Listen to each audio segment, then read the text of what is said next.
قل لي يا سي أخنوش المشاريع ديال الحكومة النهوض بالمواطن وتحسين الأوضاع المعيشية مع الشيء ديال الغلاء والتضخم فين وصلتوا في هادشي؟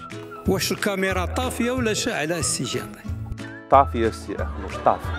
تاش من مشاريع الله يهديك واش كتسحب راسك في الجابون، والحل الوحيد اللي كنعرفوا ليه هو الكريدي من عند البنك الدولي. واش كتسحب عندنا العلماء في البرلمان؟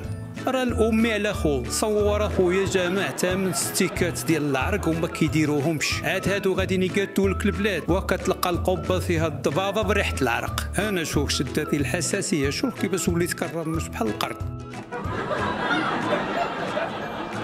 عندكم شي دولي بران هنا الله يرحم الوالدين، عطفونا بشي حبه راه راسي غادي تطرطق.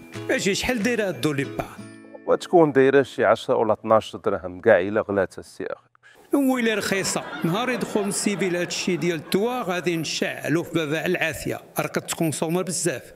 10 دراهم والله الا الرخا التساره هادي.